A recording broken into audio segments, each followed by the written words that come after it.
You're listening to Podketeers. Welcome to episode 482 of Podketeers. This week, Becky wants pumpkin spice. Dreamlight Valley may be finally coming out of early release with a new update dropping the week this episode launches. Disney reaches a deal with Charter. Drew Barrymore crosses the picket line. Bret Iwan gets the honor of painting Mickey's official 95th anniversary portrait. News from Destination D23 about upcoming changes to the parks, including vehicles coming to DCA. The D23 Expo returns in 2024 with experiences at multiple locations and a week-long celebration. And of course, we cap off the episode with our history segment, Great Moments with Mr. Andrew, with some facts about 1995 and 1996. We would love for you to join the conversation on our social networks, including Instagram and Facebook, but we invite you to join us on Discord. Joining the community is super simple. Just head on over to podketeers.com/links and click on the Discord button to join the community. A very special thank you goes out to an awesome group of people known as the FGP Squad, our podcast Fairy Godparents, because it's their support via Patreon that help make these episodes of Podketeers possible. As part of the FGP Squad family, you get some additional perks like exclusive discount codes for Podketeers gear, additional content that we've uploaded to Patreon, and access to our happy hour calls when we get an opportunity to do those. For more information on how you can become part of the FGP Squad family, we invite you to check out podketeers.com/FGP. And of course, as always, a super special thank you goes out to the FGP Squad for their continued support. So that's it. That's going to wrap up the intro. I am going to go get some warm tea or something, but if this is your first time hanging out with us, welcome. We hope that you enjoy the episode and that you come back for more. And of course, if you've been hanging with us for a while now, welcome back, friends. Here is episode 482 of Podketeers.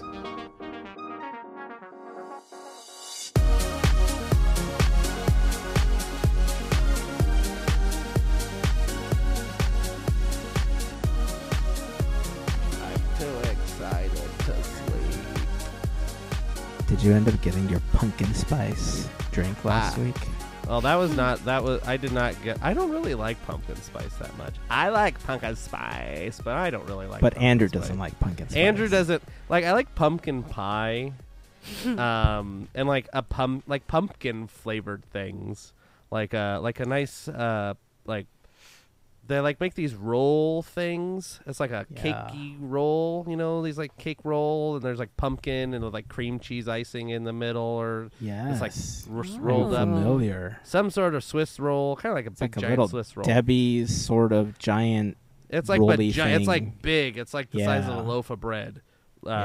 Those things. I like those in pumpkin flavor, but you know, I don't drink coffee, so there's not really any like pumpkin spice. I have to get like a pumpkin spice frappuccino or something, or milkshake, as I call the frappuccinos at Starbucks milkshakes, because I don't drink coffee, so that's what it's just a milkshake. I get one chocolate milkshake, please.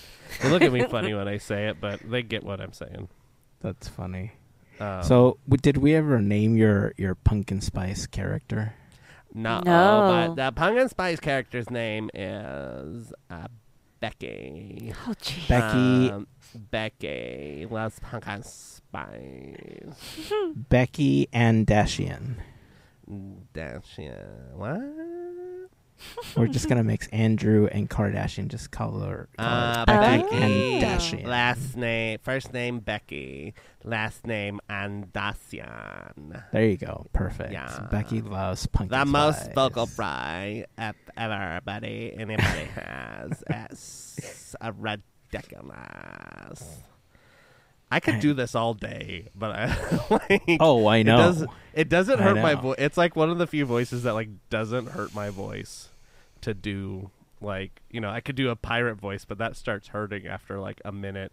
Or like my like Roz or my smoker lady. That's my favorite voice. My Harvey Firestein. They're like, "Hello, Hazen. I love doing this voice, Tracy." But it makes me cough after like 21 seconds. Did the debut commercial from last week's Quizneyland hurt your voice? It did not. I did it's like, you know, there's voices that are like like that, like this. It's like, I don't know, it's in the back of the throat, and it's like gravelly, and it makes my throat really dry. But I did, if you haven't listened to Quizneyland, there's a new Oogie Boogie commercial, and so that is, just kind of deeper, because it's, Ken Page is very, smooth talking, so it's, well, it's, not very gravelly, it's smooth and fun. But I was, going all over the place like Mr. Oogie Boogie, and not that, I did multiple takes, so it didn't sound horrible like that just did. But some hurt the voice, pirate, and pirate's kind of in that same voice where it is gravelly and it does this back of the throat thing and whatever. Ay ay ay. I don't know. I did ay ay ay. That's not a pirate thing. That's like Speedy Gonzalez or something. I don't know. That's funny. Speedy Gonzalez, but he's a pirate. That's how I imagine Speedy Gonzalez as a pirate every day. Yeah. I'll make a T-shirt out of that. Speedy Gonzalez is a pirate. He's got As an eye a pirate. patch and like a peg leg. He still runs real fast with his peg leg. Yeah, I just got one of the... Are they called tricorn hats or triform hats, or what are the pirate hats officially called? Tri-corner. Is it? Oh, tricorner hats. Yeah. So I got one. They have 3 corners. Yeah, I got one in Dreamlight Valley, and so I've been trying to create. Okay, hold on. I looked it up. It is tricorn. Oh, it is tricorn. Okay. I guess I was wrong. Okay, so I got one Tricorn. in Dreamlight Valley, and now I'm trying to figure out like a good pirate outfit for the character. I think I have a pirate jacket, like a captain jacket. Yeah, there's like a long brown one or something, I think. Yeah, but there isn't much other stuff. Like I was hoping to find like a Mr. Smee like striped shirt or something to put under, like a very regal captain looking shirt or something, or like a vest or I don't know. I'll like figure the shirt, out. like the shirt from Seinfeld. Yes, the puffy shirt from Seinfeld. The puffy shirt. Ideal situation. Ideal situation. And I'm pretty excited because we're actually getting the Belle and the Beast update tomorrow, as a matter of fact, from the recording of this episode. That's not September 13th. I started playing last night again. I was like, okay, I got to do some like upgrading some Vanellope because she's at level 2. So, I mean, I'm not like super behind, but like I haven't done any of this Dream Snap business. Yeah. But my fairy godmother's at like 8, and Vanellope is I think now at 3 or 4 since last night. So I'm not like the most behind. Everybody else is at 10, so it's not horrible, but I'm still like not caught up. Did I ever give you my tip for leveling up your character? We talked about it. We talked about it off air because I did the same thing without us talking about it. I also do the same thing. Okay, so I'm just going to put it out there for everyone in case you're listening and you want to play. So the trick that we use to level up our characters is plant a bunch of stuff. And the easiest thing that you can plant is wheat, because wheat only takes 7 seconds to grow from point of watering it to being able to harvest it.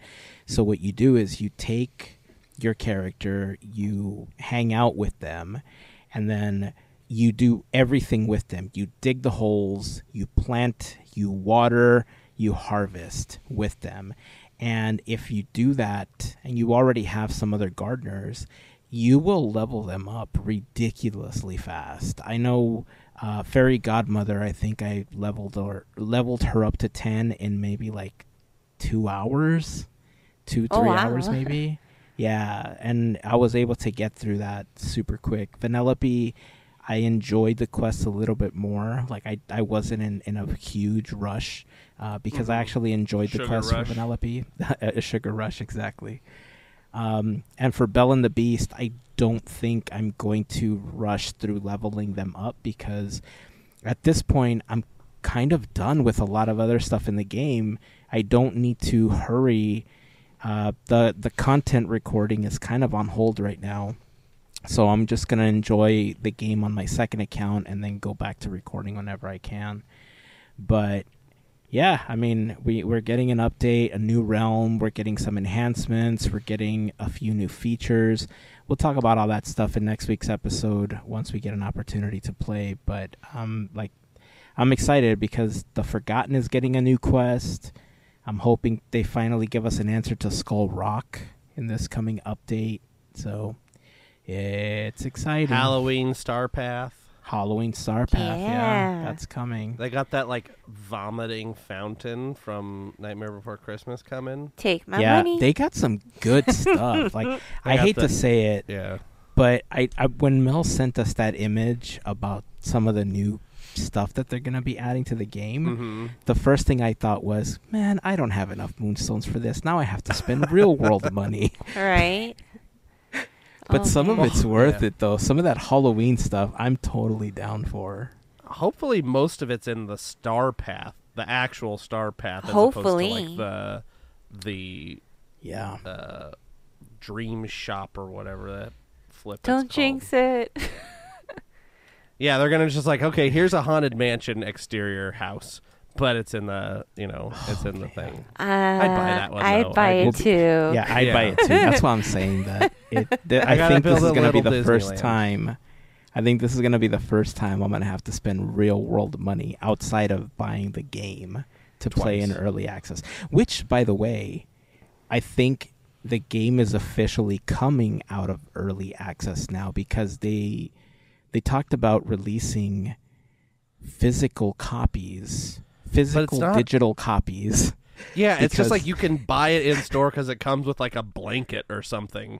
It comes with like postcards and like images and stuff, and then a digital code to download it. So it's not even a cartridge. It's a physical case with a digital copy and a few goodies. And you get some like in-game digital items as well that weren't included before. So I know there's some people that aren't very happy about that because in early access they were able to get other exclusive items. I mean, if they give us an option to get them, I think it's cool. But included in box, exclusive printed sticker sheet. Boom, One sticker of sheet. 6 double-sided collectible posters. That's what's in the box. There you go. You get 1 of 6. So if you want want all of them, you got to buy 6 boxes. That's horrible.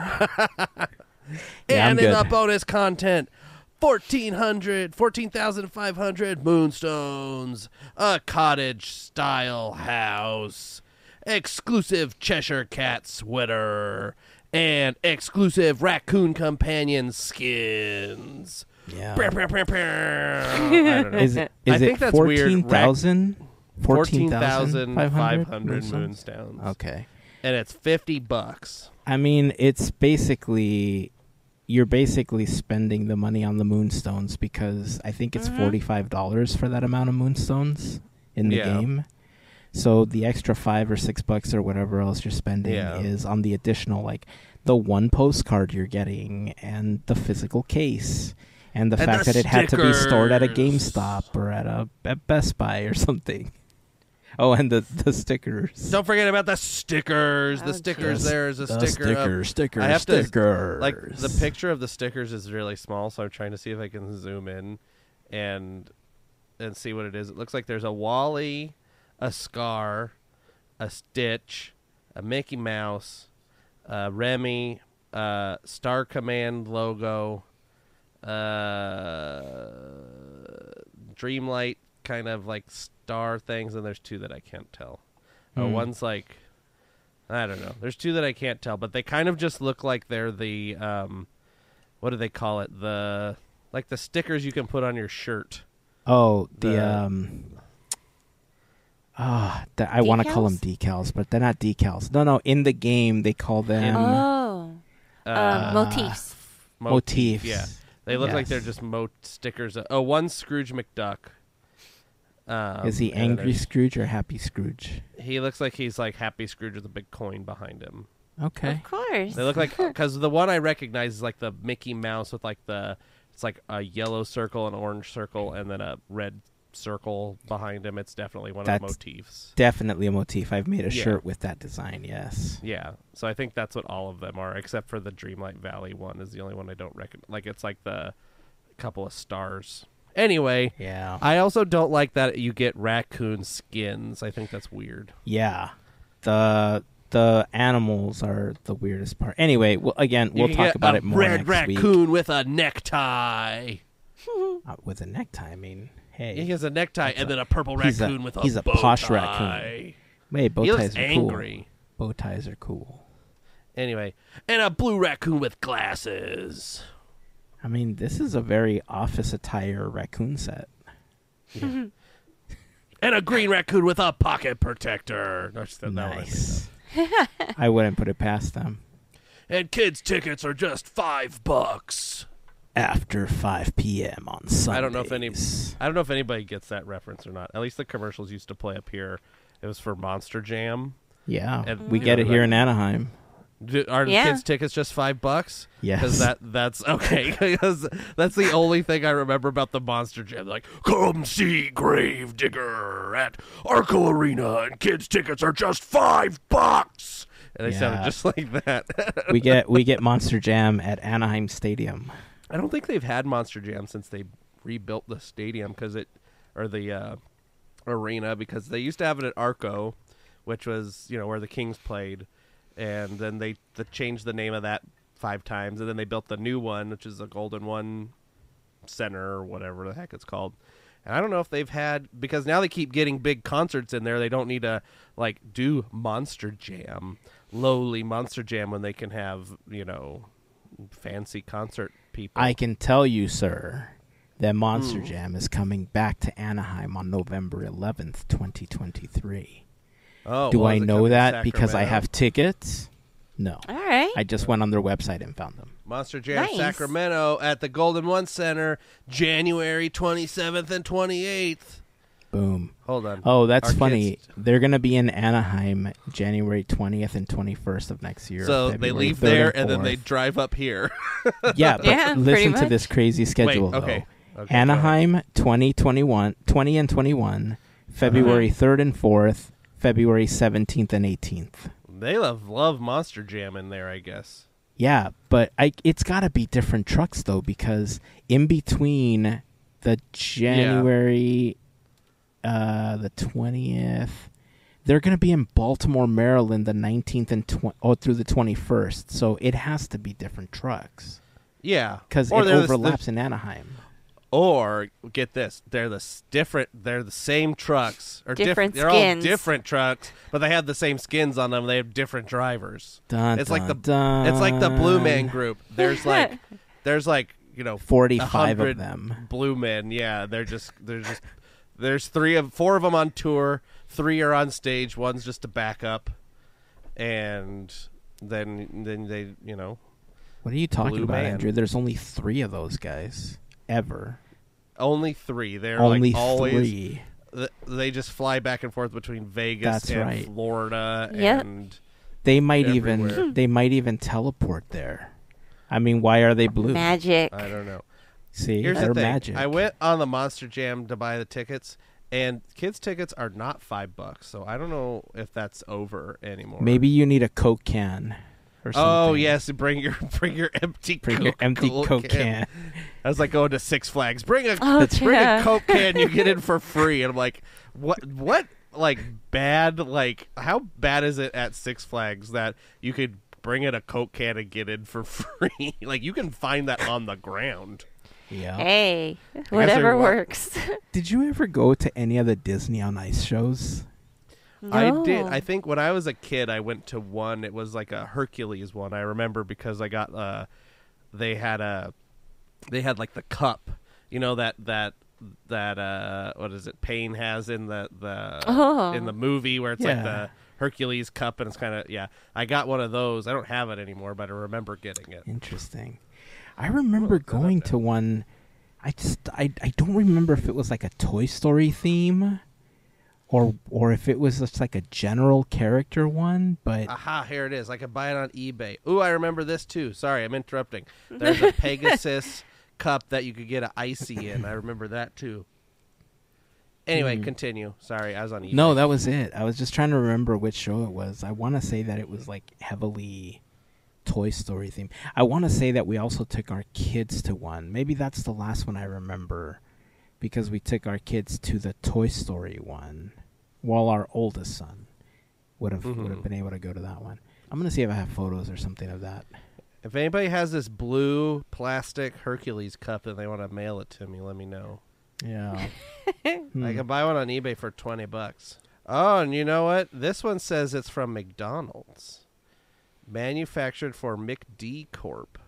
Maybe I'm conflating these things. Hey, McDonald's cups used to be awesome because they weren't plastic. They were those glass cups, remember? Yeah, these are plastic, though. I remember this cup. But then I remember this other Pegasus cup, too. Anyway, yes, the glass cups. They had them at Burger King, too, I think. But they had McDonald's had the Walt Disney World cups. Those were nice. So anyway, we'll be talking about Dreamlight Valley next week once we get a chance to play the update. And if you've ever been to one of those Disney on Ice shows, leave a comment and tell us which one you went to. Because now I'm curious, like, how popular those actually are. Yeah, I mean, they have them, like, they come through town, like, ridiculously often. I think they're, like, now they're really, like, cheap to put on. Like, the scenery-wise, they just kind of... I've followed some people on Instagram that have, like, that like to go to the Disney on Ice, like, fairly frequently. And they'll be like, all right, this one's called, like, Disney Fun Pals Vacation.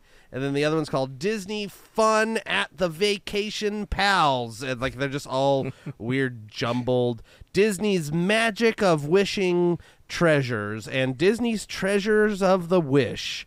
And they're all just kind of, like, jumbled together, and they just kind of slot in different scenes from each one. There's not, like, a cohesive storyline on some of them. They're like, okay, now here's Coco, and now here's Mary Poppins, and now here's Mickey Mouse. I mean, it's kind of like a Disney parade, right? Except that it's going around an ice rink. They got a cohesive song that kind of ties everything together. And then they have their own little scenes and stuff. The magic treasure of the night is every day. I never knew this. They have... I made that up.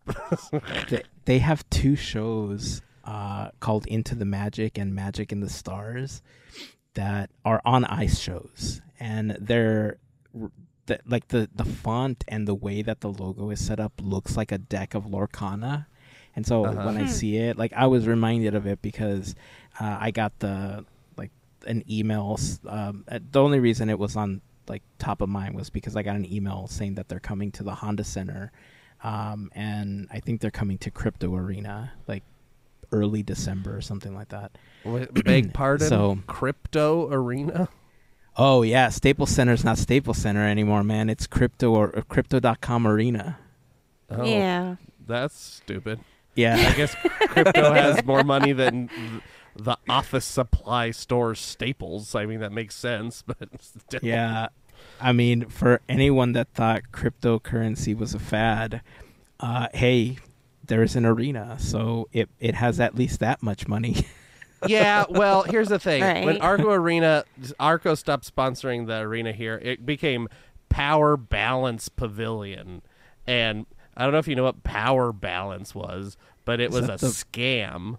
It was these silicone bracelets that had, like, they said had this special something in it, like, that, like, helped your health and all this stuff. And it was just like a silver sticker on this thing, and they sold like hotcakes. Everybody's like, oh yeah, they're $20, and oh, I feel so much better, and da da da da da da, and that didn't last very long. Oh man, when I was a kid, I remember, I don't know how widespread it was, but I know in, like, the Mexican and Hispanic community, they had a similar device. Like, it was like a bracelet that didn't go all the way around, but it was like a thin wire, and then it had like two little balls on each end. And so it was like, there was like an opening, and like my everyone, dad wore it's one like, of those all the time. Really? Yeah, I know like, multiple people that got it. My grandpa wore one. He's like, yeah, it's for your health. I'm like, okay. It's like, yeah, they swore by it. when you're young, you're like, oh well, it's freaking magic, right? Like, how else is it going to heal you? And now I look back on those things, I'm like, man, Pyramid schemes are the worst. Apparently, this power balance company still exists, and they're still just selling their silicone bracelets with a sticker on them. What? And let's see. Taking inspiration from the fastest, whatever. 100% surgical grade silicone. What? Like, I don't know if they like have. They should have like about like what is your deal? But if they have an about, you would see that they're fake. Yeah. Rise up and achieve your personal best with performance technology made for the athlete by the athlete. Well, I'm sold. The Power Balance Guarantee.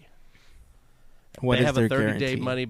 We offer a 30-day unconditional money-back guarantee. Proof of purchase required. Refunds and exchanges are accepted for purchases made directly from PowerBalance.com or at an authorized Power Balance events within the United States. All right. I don't know how we got on Power Balance, but we're not sponsored by them. We don't support it in any way. We don't support you can report a fake Power Balance band to them. Anyway. All right. Well, we got a ton If you or your friends have had a Power Balance band, comment on the thing. Yeah. Did it help you become a better athlete? Like, did you run faster? Could you jump over higher. buildings in a single bound? Were you able to see through walls? Like, what did it do for you? Yeah. Did it work? I don't know if I had one. Like, somebody gifted me one at one point. I don't know if I still have it, but if I do, I'm going to show it to you. I don't need a power band. I have a magic band. Free magic bands at Disneyland. Let's transition to that. I don't know. While supplies last. I'm hoping that I can get one when I'm there. Not that I'm going to use it, but I like a free thing. Hey, so speaking of magic bands, obviously, they're giving them away. If you haven't heard, there are certain locations at Disneyland when you buy, I want to say $5 worth of stuff, they give you. It was said, I was told any purchase. Oh, really? I was told that it was like a $5 minimum purchase. But if it's any purchase, everything's going to cost you at least $5 anyway. You buy water, it's a $12 bottle. So you're going to spend $5 anyway. But if you buy basically, I guess, anything, you get the happiest place on earth, the light blue magic band is the one that they're giving away. Yeah, this is a magic key. It's kind of nice. It's an exclusive magic key one. They have it on the Shop Disney site if you want to get it, and if your account is linked, you can get it at a discount there. It's still $20 though. So whether you spend $20 in gas to get to Disneyland or you just buy it from Shop Disney with free shipping, either way it's a wash, but free magic band. Anyway, the reason I'm bringing it up is because, the magic bands are supposed to link to your magic key, and they help you get into the park, help you, scan attractions and your lightning lanes and on your genie pluses and all that stuff, right? But it reminded me about the magic keys. And do you remember that there was this huge lawsuit that was happening because people were like, you guys aren't letting us go into the park and the reservation systems are killing everything, blah, blah, blah. And I remember when the lawsuit started, I thought, oh, man, they're going to mess it up for the rest of us. And I almost feel like they still did, but they reached a settlement in this magic key thing. So get this, Disney agreed to pay $9.5 million in the class action lawsuit for the magic keys. This was about a week ago that they settled. The original lawsuit, I think, was filed back in 2021. And the person that had originally filed the class action lawsuit had talked about how they paid $1,400 for an annual pass, but they were unable to reserve a ticket. And the big deal was, I think we actually talked about it on the podcast, where magic key holders were unable to make a reservation because it said that there were no days available, but you could buy a ticket for the day. And so it looked like it was false advertising, and they were blocking magic key holders out of the park. And so that's where this whole lawsuit came from. So they went through, they settled and everything, and I guess the whole lawsuit is going to cover like 104,000 approximately, like Magic Key holders. You don't have to do anything. Apparently, that if you were a Magic Key holder between August 15th and October 25th of 2021, you're going to get a cut of the settlement. You're just going to get a check one day or something from Disney for a whopping $67.41. Now, I know some people are going to be like, oh my God, like that's great. Like we won, right? Like Disney had to pay. We're getting $68 out of this. But who's to say that next year Disney's not going to be like, hey, your Magic Key just went up $100, right? And they're going to make up that $68 next year when you renew your Magic Key. So the problem with these types of lawsuits is there's always a chance that we end up losing long term, right? Like it seems like we're getting the win because, you know, you stuck it to the company and you got the win on this. But I, like personally, I don't know how anybody else feels, but personally I feel that it puts Magic Key holders in a situation where they're bound to lose more over time because things like this will flag Disney to see where the loopholes and there's holes in their process, and they're going to start to like cover those holes and say like, well, now you don't get this, now you don't get that, we're going to remove this from it because that's a liability. And so, like I said, you pay more, you get less in the long term. I mean, it's not far from when they were overcharging at the parks for Disney Plus. So who's to say? I mean, you're pretty much like, you have a point right there. And every year they do raise their prices. So again, who's to say that they won't do that? Yeah, well, and also the lawsuit, from what I'm reading, only affects people that had Dream Keys specifically. It's not every pass holder. It's Dream Key specific because that was the pass that was a pass that said no blockout days, and they're like, well, I had blockout days because da da da da da. So it's saying that there was more than 100,000 exclusively just Dream Key holders. Wow. Well, I mean, if I could opt out and be like, Disney, forget sending me $68, just don't raise my Magic Key next year, I think I would be content with that. Yeah. Hey, how about lower the price? Give me more stuff, but keep your $68. Yeah. I thought that was, you know, it's been going on for a few years now, but it's one of those things where I don't know. I'm assuming that the people that had the lawsuit in the first place were probably going to be like, yeah, and we're going to make it so they have to change it back to da-da-da-da-da. And it's like, that was never going to happen. No. Like, they're a private company. They can do what they want as long as they are being truthful in what they're advertising to people, which, you know, this apparently, you know, must have been reached a settlement, means it was settled out of court usually. Yeah. So nobody, they don't have the thing where they have a lawsuit and show blah blah blah blah blah. So I don't know. It's all weird. Yeah. But hey, I mean, I guess I'll have an extra $67 because I had a Dream Key. And there you go. Now you can get 3 bottles of water and 3 magic bands. Yay! Because I wanted 3 churro. magic bands. And I don't churro. know. Yeah. Or half a churro. I can buy like one meal at like a mid-tier restaurant at Disneyland. Yeah. So there's tons of stuff to talk about. We're still holding off on talking about any of the content coming to Disney Plus. There was an announcement for films and everything that we've obviously been holding back on because we are in support of the WGA and SAG-AFTRA strike. But we mentioned last week that Spectrum or Charter Communications, Spectrum is the local Southern California version of Charter, had pulled channels because Disney could not reach an agreement.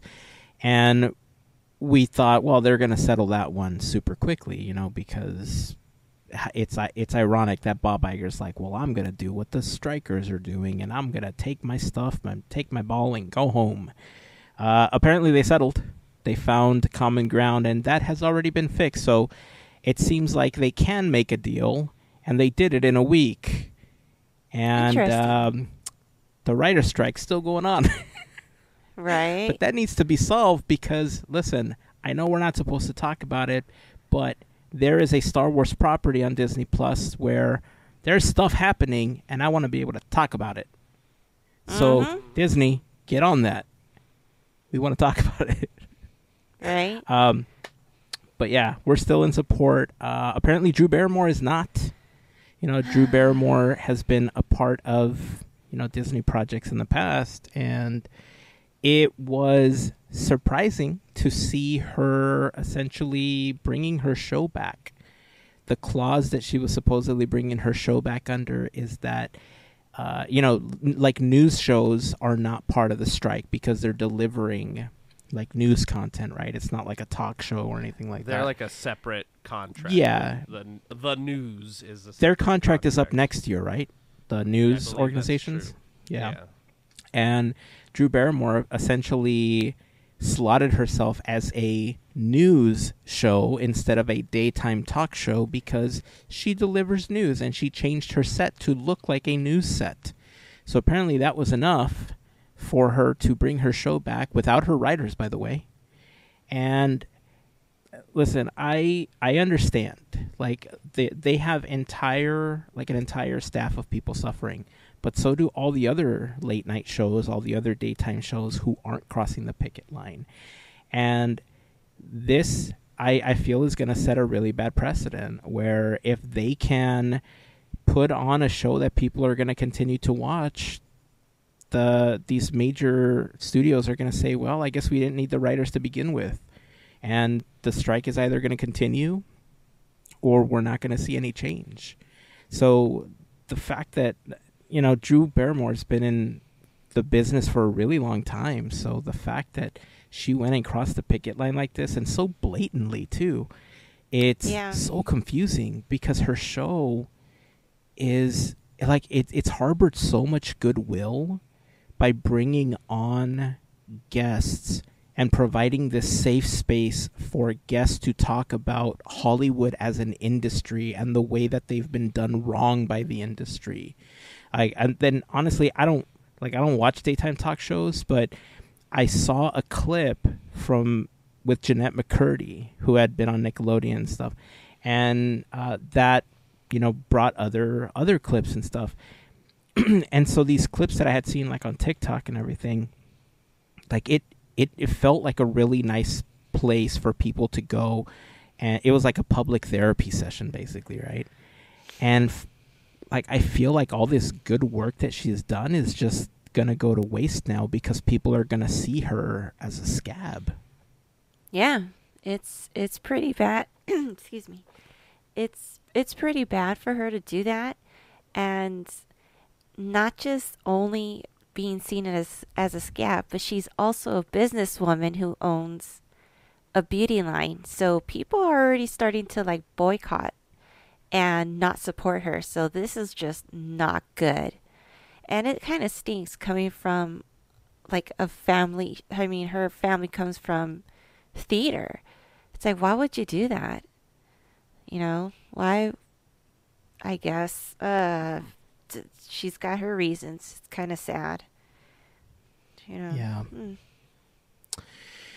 I don't know. I mean, I hope that they can find some common ground soon for the people on strike, because it's bad. It is. I'm sure that it's getting to the point where the studios want to ruin people's lives to the point where they think they're going to come crawling back.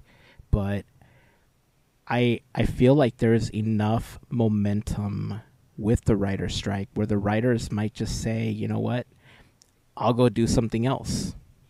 Or they'll go work for one of the private studios and they'll just make content for the private studios that are promising them, the terms that they want to work under. So I don't know. It's a really fine line, but we've been supporting them and we will continue to support them. I don't know how long this is going to last, but we'll figure out what to do.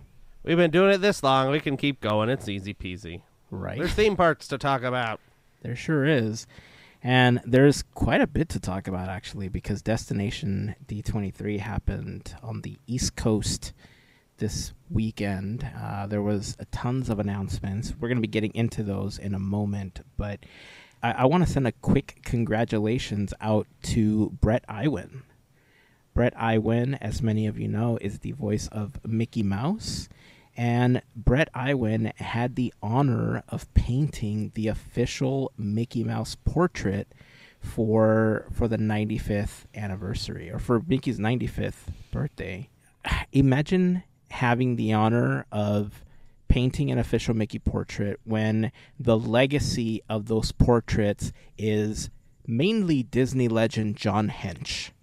So to be in the same breath as John Hench to paint an official Mickey portrait, I mean, talk about like geek out moment.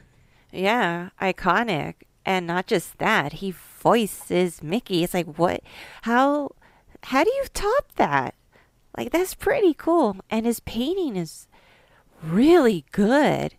Mm-hmm. Like, skills. I didn't know, but he did a great job. So yeah, iconic for sure. Yeah, it's a nice look, and you get a little Sorcerer Mickey, and he's in some swirly magic, and there's like a star or something. I don't know. It's nice looking, and yeah, I was actually, there may be a Mickey portrait question coming up on a Quizneyland episode soon. We'll see. That was one, since that was in the news. I was thinking about doing one, trying to figure out how to phrase it, since I don't know. We'll figure out what that question may be, but be on the lookout. That might happen.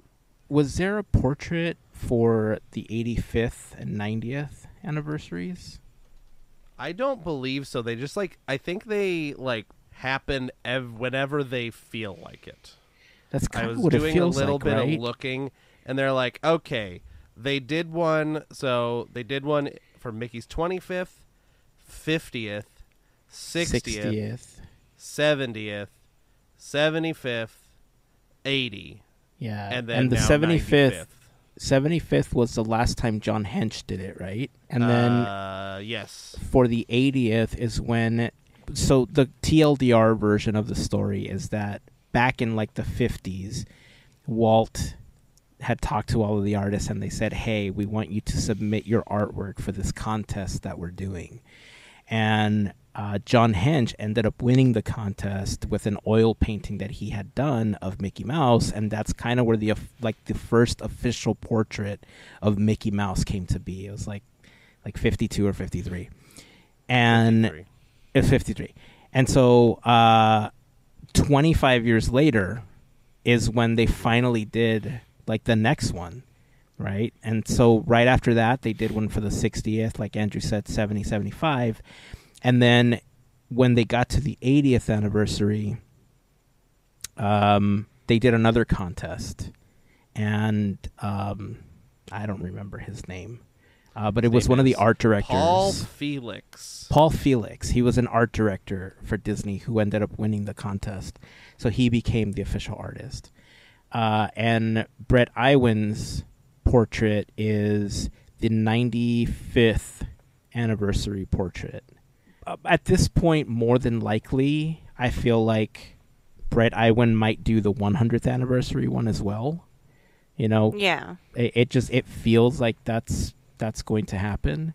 But either way, like you said, Mel, the fact that he voices Mickey and he got to paint the official portrait, that's I don't know. That's it's like geek out moment of the year, of the century. Yeah. Yeah, I don't think we'll see. I don't even know if we'll see something else like this. Oh, they did do a Mickey's 90th portrait. Oh, they did? Oh. Who did the 90th? They did it was Where does his name go? His name is Mark Henn. In 2018. That's Mickey the with one with Mickey with the balloons. Yeah. Oh. Okay. Spreading happiness around the world was revealed at San Diego Comic-Con. Yeah, I remember. Okay, now I remember. It's the balloons, and that's when they released all the new artwork with the pins and stuff with the new version of Mickey from the shorts. Gotcha. Like in the parks, a lot of like the birthday stuff that they had was like the new version of Mickey versus the old style. Anyway, found that. Boom. There you thanks. go. Little history lesson. Yeah. So yeah, congratulations to Bret Iwan. You know, it's such an honor, and he's an accomplished artist. So you know, it's fantastic to see, you know, that piece that he painted. We got some news about the D23 Expo that was announced at Destination D23.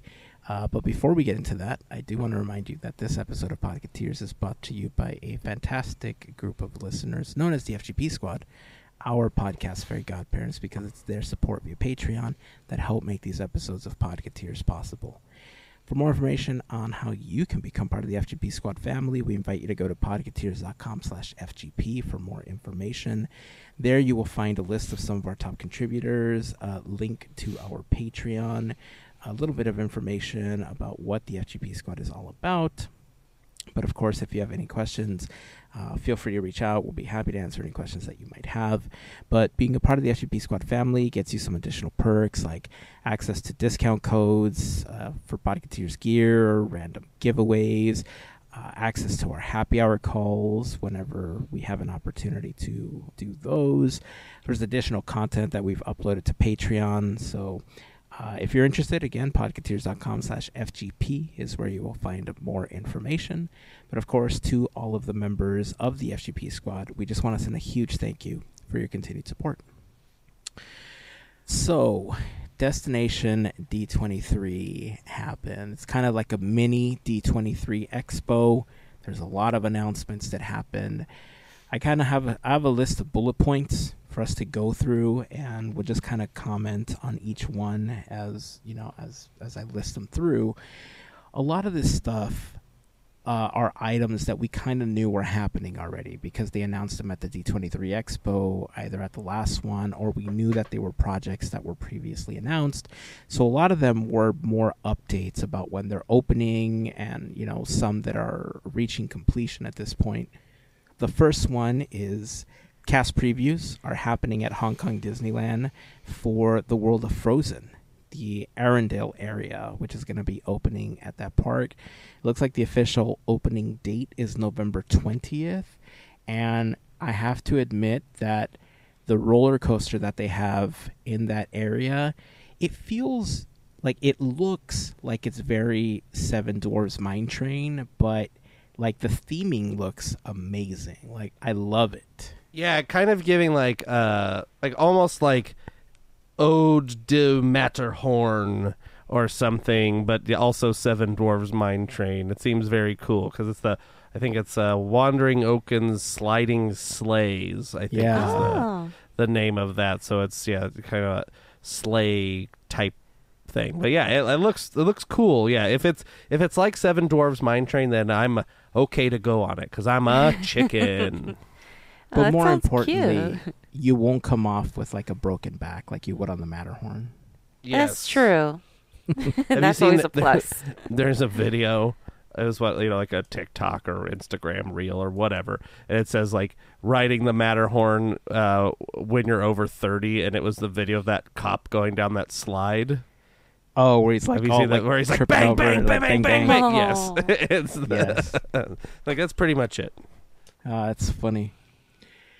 Let's see. What else do we have? Zootopia Hot Pursuit is the new attraction coming to the Zootopia area. They showed some updates on that. It looks like it's coming along really nicely. They did not provide an opening date, so it looks like they're still working on that part. There was an announcement for the newest destination in the Caribbean. It's going to be called Lookout Cay at Lighthouse Point. That's going to be in the Bahamas. And along with that announcement, like, we knew that the Disney Treasure was the last ship in the fleet. The Treasure is set to have its maiden voyage, I think, in early 2024, if I remember correctly. But the latest ship announced is the Disney Adventure. That one is scheduled to set sail in December 2024. That's going to be the 7th in the fleet. It's going to be, I think it's going to be leaving from Singapore. And it's going to be heading over, obviously, to Lookout Cay. Have either? No, I think. Isn't that the one that they acquired? As far as I could tell, they're building it. Well, so there is a ship. I don't know if you've heard about this, that some cruise company like defaulted on that was like halfway done or something, and Disney bought the ship, and so it's built by, I don't know if it's built by the same builders or not, but it's getting rebranded as a Disney ship. It wasn't done yet, so there's stuff that they're putting into it, and I think that's going to be their first international cruising ship. So it'll be going like to Italy and things. Like, it's going to be for the European continent or something, I believe. I don't know if that's the same ship or not, but they had acquired a ship at some point. I don't think it's the same one. I know which one you're talking about. Because they had, it was the Global Dream or something like that is the one that they bought. I think it was from Carnival Cruise, right? Was it a Carnival Cruise? I don't remember exactly what it is, what ship it is. But yeah, let's see. Yeah, formerly, this one. It's the Adventure. Disney Adventure, formerly named the Global Dream. Oh, it is now the Global defunct Dream. Genting Cruise. Disney Cruise Line purchased the partially finished ship in late 2022. Disney will be sailing from Singapore. That's its home base, is Singapore. Oh, I thought they were building this one from scratch. I didn't know that this one was the Global Dream. It says the likely destinations are Thailand, Vietnam, Philippines, Indonesia, possibly Australia, New Zealand as well, according to this. So yeah, this is the one that was rebranded from the Global Dream. I already lost it. Was that what I said? Global Dream? Mm-hmm. Yeah. Global something or Global Dream, yeah, from Genting Cruise Lines to the Disney Adventure. So that's why it looks, they're painting it the same, but like all the Disney ships have the very like specific back end that are, right, kind of different than most other cruise ships, and this one looks more like a general cruise ship. So they like doing the same like red smokestack things and the black paint job, black and white paint job and everything. But the three other Disney ships, the Fantasy, the Dream, and the, I don't know, Treasure. Treasure. Those are all the same ship. They just built three of them. They're like, build one, build another one, build another one. And they all look identical, and they all have this like same back end. All the Disney cruises have like this. It like curves under if you ever look at it. But anyway, that's what's going on with that ship. Huh. Interesting. I didn't know that that's the one that they had purchased. I thought that was going to be the third one that they were working on. That's their fourth. That's their fourth ship in the last 5 years or whatever. So they built three in a row, and I think that was the Treasure, the Fantasy, and the Wonder. I don't know. I'm making up these names. I'm guessing. I know whatever the most recent one is, the Treasure. The Treasure. That is I think the last of the ones that they had built at that place in Germany. Anyway, none of us have done a Disney cruise, so I don't know a ton about them, but I've done enough research just because of the names and things to know a little bit. I keep up on it a little bit, but I don't know too much on cruises. I mean, I see that they have a lot of what look like fun experiences on cruise ships, but I think this was it. The treasure that also had like a haunted mansion thing on it.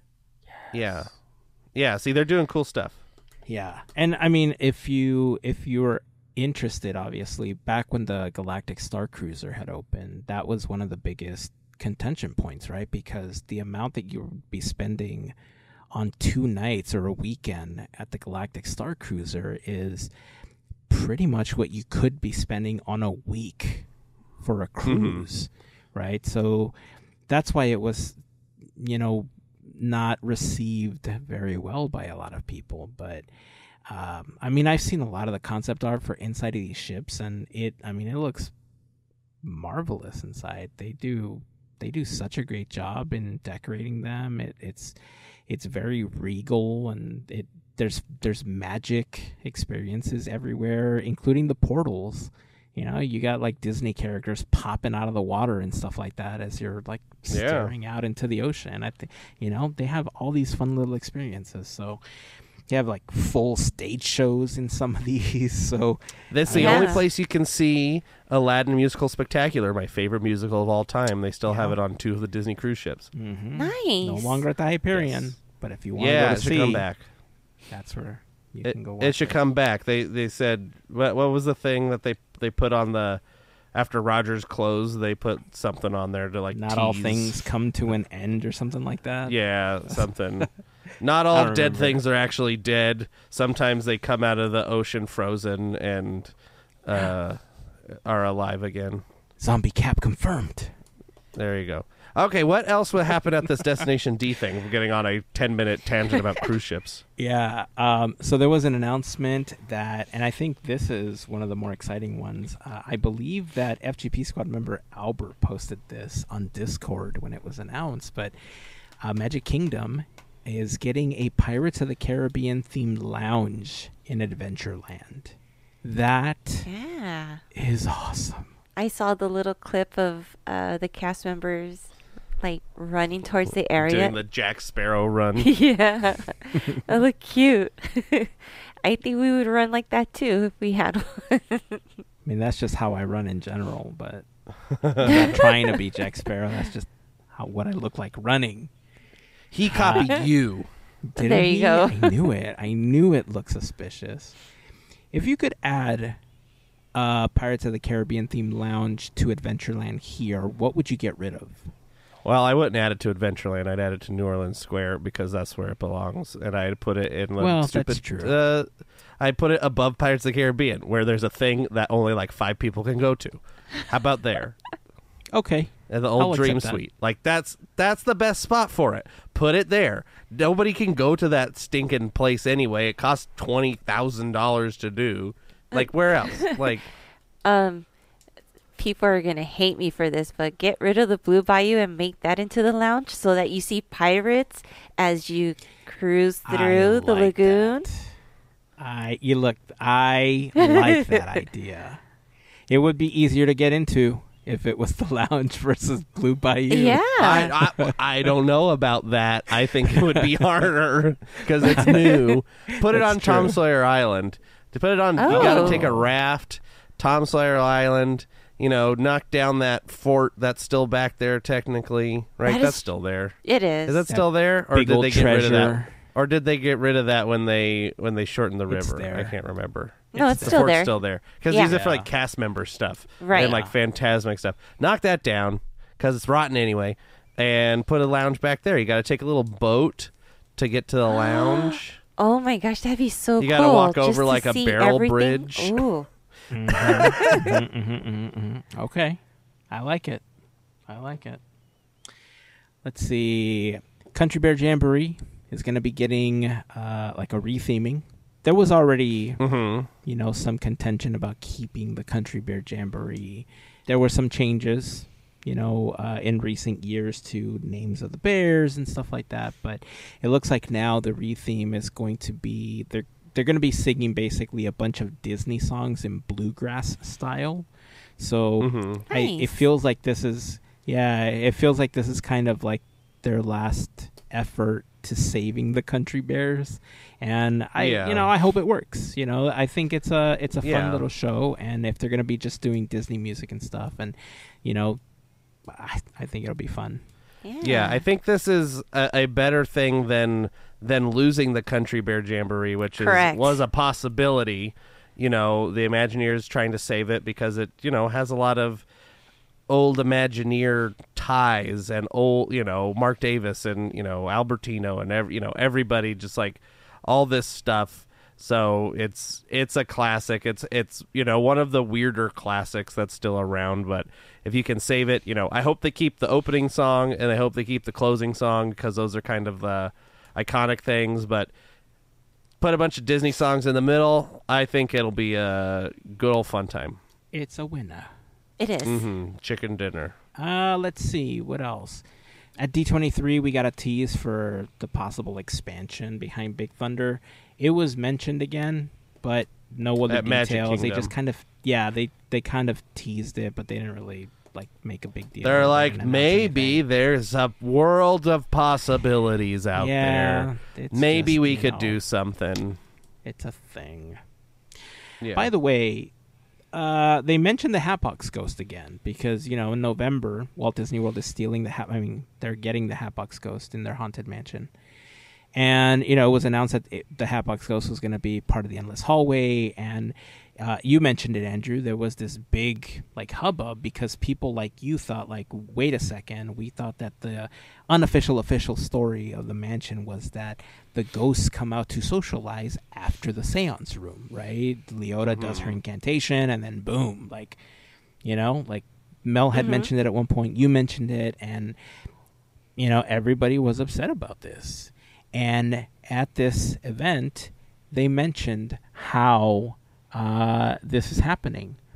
Apparently, the Hatbox Ghost is an unhappy haunt, and the Hatbox Ghost is essentially roaming the mansion because he's unhappy, and that's why he could be anywhere in the mansion, and it explains why he's in that spot. Because he's kind of looking for a spot. But the happy haunts only appear after Leota. Okay. This sounds like, hey, everybody's mad about this. Somebody come up with something real quick. All right, he's unhappy haunt. Okay, got it. We're going to do it real quick. Yeah, we got to cover our butts because everybody's mad about it. I mean, that's what it feels like to me. It's a good answer. It's not a bad answer, but it does kind of feel like, oh, well, we got to talk about this because there's a bunch of grumpy people online. So we got to talk about a Destination D23. Yeah. You know how they could have, I get it. Like you said, it was one of those quick fix ideas. Right? It's a Band-Aid to the story. But there's actually a better version of the story. They can actually wrap this around and just make it make sense. Don't add the Hatbox Ghost to Walt Disney World's Haunted Mansion. Leave it here in Anaheim, and then there's your story. You don't have to worry about it. Yep. You could get them their own ghost. I said this last time when we talked about it. Give them the sea captain or something. Give them whatever. Something else. I get it. I'm not going to go into this again. It's merchandise. This is why the Hatbox Ghost is going to Walt Disney World, because they can then sell all the Hatbox Ghost merchandise that they make for Disneyland over there. They make so much of it here. Now that they have the Hatbox Ghost there, they can sell it there. That's my 100%. I'm all in on that's the reason why it's going in there. And if they put something different, they'd have to make a whole bunch of different stuff. And now they can just make one order of bags that says Disneyland and Disney World without having to worry about different bags for each coast. Yeah, stupid. Anyway. Merch! Let's see. What else did they talk about? Animal Kingdom, Tough to Be a Bug. That show is going to be replaced by a Judy Hopps and Nick Wilde show. Looks like there's going to be a new Zootopia animatronic added to that area. Where are we going to hear Jason Alexander say anybody wants some cake? What will we ever do? Where? Oh, no. Or no, he says, it's a piece of cake. That's what he says. Where will we ever get to see Claire de Room? And Claire de Room. Anyway, A new dark stuff ride. to be a bug a little bit. Okay. Yeah, let's see. There's another announcement for this area that I want to get into after, but I'm going to go through the other announcements first because this one I know is going to be the biggest one for both of you. Epcot, the World Celebration area, is apparently almost done, so it looks like the walls are finally going to be coming down. So for anybody that's visited Epcot and has been taking pictures of the cool wooden walls, they're going to be gone soon, so get your pictures while you can. Luminous will be I think it's called Luminous, the Symphony of Us, will be replacing Epcot Forever. That's going to be debuting at December 5th. The Moana area that they recently opened up for cast member previews is officially opening Journey October of 16th. Water. Journey of Water, yeah. There's going to be a meet and greet with Asha from the upcoming film Wish in Epcot, here at Disneyland and at Disneyland Paris. Figment, they missed the park entirely. We had talked about them bringing Figment to California Adventure, and they said, we don't want to buy them a plane ticket. It's too many seats, so we're just going to do a meet and greet at the Imagination Pavilion starting September 10th. I get it, but you missed the park entirely, so Josh, you may want to go back and revisit that. Figment, DCA, not Epcot, just bringing that up. Soarin', for a limited time, will go back to Soarin' over California. I think in a couple weeks, September 1 or something, is when it's going to convert to California. September-ish. The superior version. Those oranges, man. It's so much better. The music is much better. Yeah. It is, yeah. A big change, Test Track is going to get a retheming with their partnership with GM and Chevrolet. This, I think, was the one that got the biggest buzz because it looks like the new attraction retheme is going to be inspired by the Worlds of Motion attraction that originally opened in '82. So that's going to be pretty exciting. An updated version of that would be pretty nice. I never got to ride the original version, but I've seen videos and I've seen pictures and stuff, so I think it'll be nice. Yeah, and it looks like also like EV more like stuff, and I mean it's nice that this is the things that happens when attractions have sponsors that care about their attractions. They get updated because it was updated right before we went to Walt Disney World the first time, so we never got to ride the original version, but me and Mel had been on the 2.0 version, and now there's 3.0 coming out, so we gotta go back, I guess. Yep. Yeah. I love it. Well, it's kind of like trends, right? Like everything that's trendy now is what was trendy in the 90s. So everything's it's a circle of life, if you will. Big old jeans. That's right. And I saw people wearing Jinko jeans, and I was like, wait a second, those are back? Those are like a thing again? Yeah. My little sister was wearing jeans that were kind of similar. They weren't like that bad, like the really big Jinkos, but like they were like really wide leg. I'm like, what is going on? People are in overalls all the time, and I don't know. The 90s are back. I tried overalls, and I could never get past looking like a hog farmer. That's my problem too. Yeah, sorry. I couldn't do it. I'm sorry. I'm like, go do the pig squeal competition, pig calling competition. Have you seen that video, the pig calling competition? No. If you haven't, yes. Everybody just go look up the pig calling competition. It's very funny. I'm gonna have to look it up. Yes, it's very funny. Okay, so now the big news. There was some buzz at the last D23 Expo about Dino Land getting replaced with some Zootopia and Moana themed stuff. There's new concept art that now it's going to be a more tropical area. And in the concept art, it looks like they're going to be adding Casita from Encanto and an Encanto area towards the back of Dino Land. But more importantly, there's going to be an Indiana Jones area. And a lot of it has to do with the fact that the dinosaur attraction already kind of uses the vehicle system that's used here. for the Indiana Jones attraction. It actually uses the exact it's the exact same building with the exact same track layout. Same track and everything, right? It's the building and the track is identical to Indiana Jones here. That's like at the end where you would go down under the boulder. Here you go down under a dinosaur. It's the same. It's the same exact layout. Nice. Well, there you go. There's going to be an entire Indiana Jones area for you now. I wonder if they'll just port over Temple of the Crystal Skull, which is the one that's in Tokyo, which takes place in South America. Probably. Because or they'll come up with something different. Temple of the, I don't know what, but they have Paco over there instead of Sala. They have Paco. He's like the Sala. It's like I don't know. It'll be interesting to see. I'm very, dinosaurs okay. I mean, I know a lot of people have a lot of fondness for it. I thought it was quite a very boring ride when I went on it. And you're not alone. It's kind of like, oh my God, there's a dinosaur right there. Okay. Oh no, where is it? Then there's like 5 minutes of darkness. It was just like the darkest.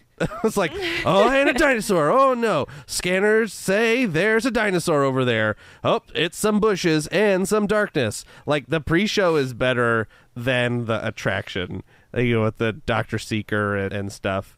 So I thought it was boring. I mean, I can see people having fondness for it because, it's a ride they've been on a lot of times. It's kind of the same thing with, we talk about Splash Mountain and other attractions closing. Like sometimes, you just have attachment to them because you've been on them a billion times.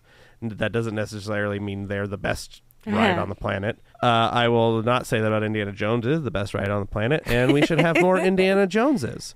And you know what? Maybe they'll just put freaking Temple of the Forbidden Eye over there, and then maybe we'll get but here's the thing. Then maybe they already steal everything from here. Why not? Yeah, but here's the thing. Here's the thing. Just like they're doing with the Hatbox Ghost, then we can get. I'm grabbing the microphone. I'm so excited about it. Then we get more merchandise for Andrew to buy because they're like, it's a new Indiana Jones attraction, Temple of the Forbidden Eye at Disney's Animal Kingdom. We're gonna get a bunch of merchandise, and Andrew will buy it all. But that probably won't happen. But maybe they'll. Yeah, I don't know. Indiana Jones, great. Good idea. It doesn't fit with Animal Kingdom, but who cares? It's still a good idea. What does Indiana Jones have to do with animals? Snakes, I guess. I don't know. That's it. Why does it always have to be monkey. snakes? What does Encanto have to do with animals? I don't know. That one kid has animals. So Animal Kingdom it is. Oh. And that other sister has flowers. You know what flowers I think are happened? Animals. What Both. happened? I think that, I think what happened was when they were trying to figure out if they should, revamp, just re-theme Dinosaur, they're like, you know what? It's easier to just make it Indiana Jones anything because, like you said, the attraction is exactly the same, right? Because somebody must have gone to Universal in Beijing, and then they rode the Jurassic World attraction there where you get chased by an Indominus Rex. Yes, that was and bananas. It's the most lifelike thing that they have in any freaking dark ride. And they thought, we're not going to top this. This is just not going to happen. Just retheme it to something else. Dun, dun, dun, dun, dun, dun. Who cares? Because Indiana Jones is awesome. So who cares if he fits? With a special appearance by the Hatbox Ghost before he was a ghost. In the endless Crystal Skull hallway. It's the Hatbox Ghost, but he's the Sala. He's the fleshy Hatbox Ghost. Hatbox Man. He has no name. His name is Hatbox Man. Hatbox Man. He's a Hatbox salesman. Hatbox Man. He says, hello. Welcome, my friends, to the Temple of the Hatbox. I can see it happening. Hatbox Man. Yeah. You're welcome for that third gate here in California. Hatbox Man. that's some of the major announcements that came as part of Destination D23. Oh, sorry, there was actually one big one, and it had to do with the D23 Expo. So the D23 wait a minute. Expo, You didn't cover the biggest thing that's coming to Disneyland. Avengers Campus ride is going to have vehicles in it. Oh, yes. Did you know that the ride that you ride on will have vehicles? Yeah. Disneyland Resort, the Adventures Campus, California Adventure, the ride will have vehicles. And we knew this. Yes. Which is why I didn't cover it. But the ride, they told us about it. They know said, what? You're right. By the They way, did. all this stuff is coming to Walt Disney World.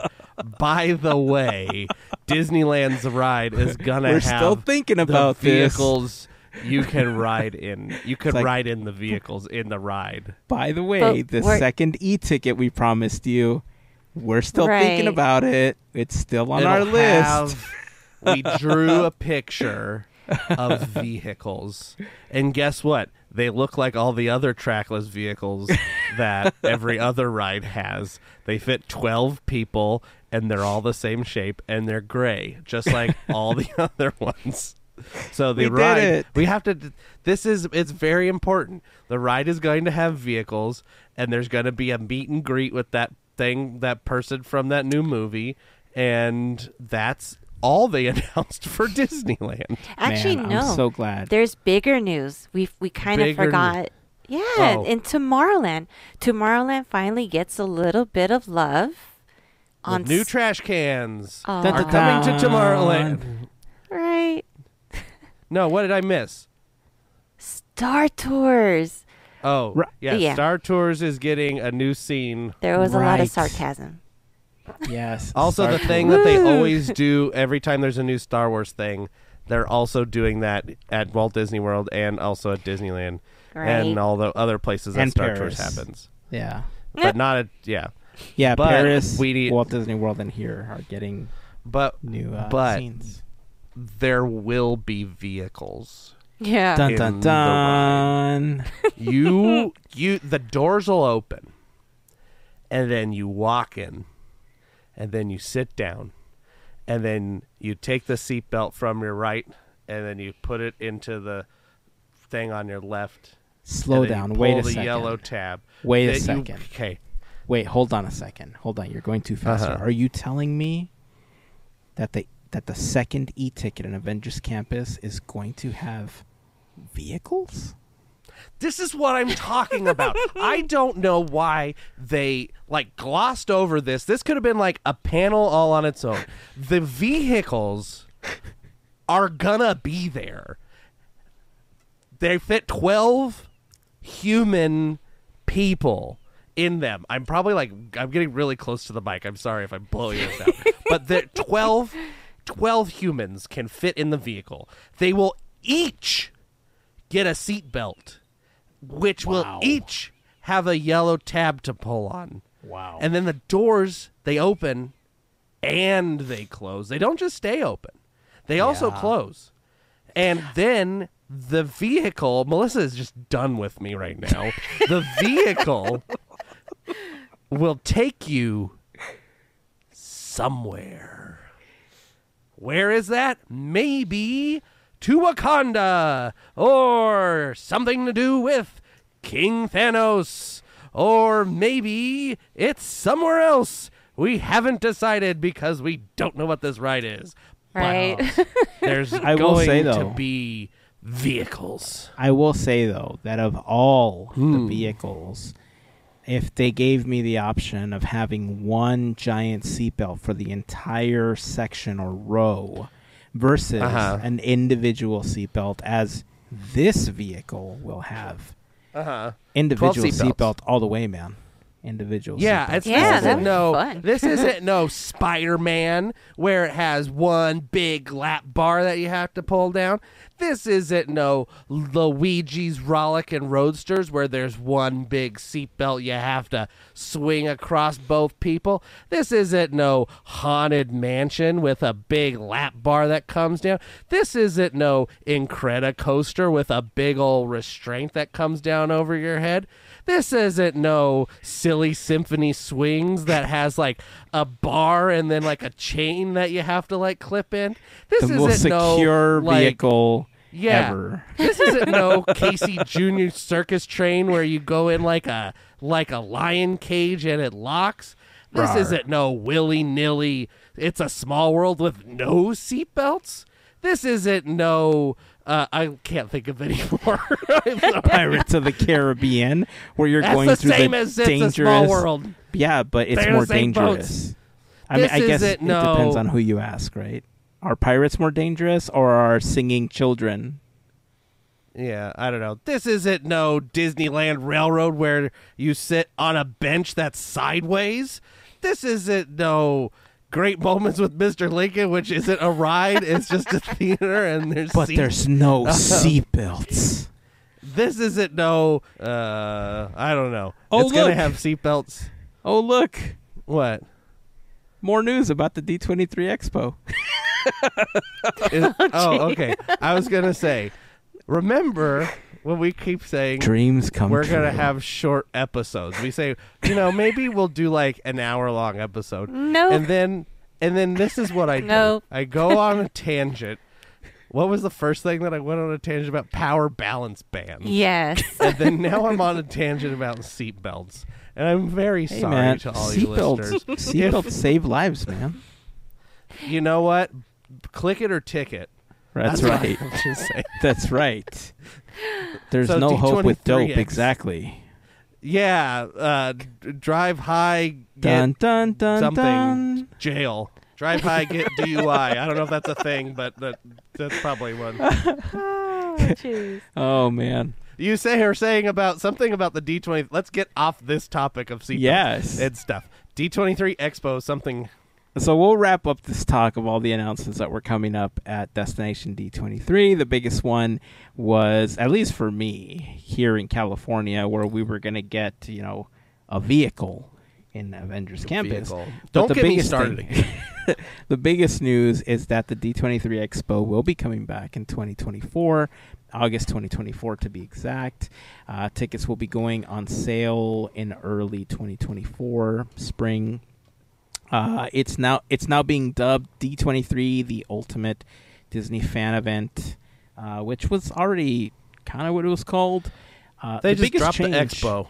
Yeah, it doesn't make sense because I thought D23 was the organization that put on the Expo and the magazine and all that stuff. So it's D23, the ultimate fan company, and D23, the ultimate fan experience. I don't know. It's silly. There you go. What's wrong with Expo?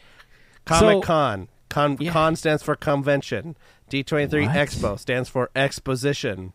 Boom. So this was part of the press release. It said Disney...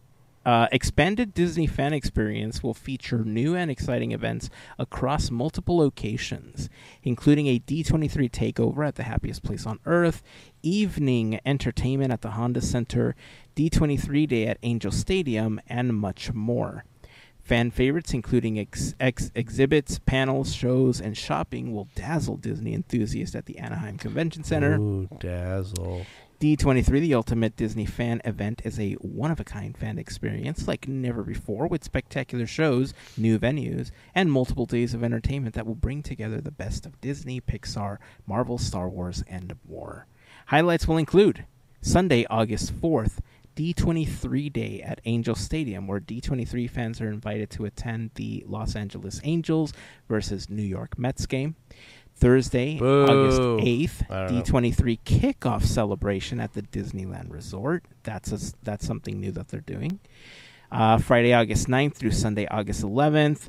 That's when the actual, we're not calling it an expo, is happening. tickets for D23, the Ultimate Fan Event, will go on sale spring 2024, and ticketing options will be announced later for access to the Anaheim Convention Center and Honda Center. Admission for the D23 Day at Angel Stadium and D23 Kickoff Celebration at Disneyland will be available as separate ticketed events. Additional details will be announced in early 2024. So the biggest change is that the expo, which is traditionally a 3-day thing, spans Friday, Saturday, and Sunday, is now expanding to an entire week-long celebration, according to this press release and according to the announcement that happened at Destination D23.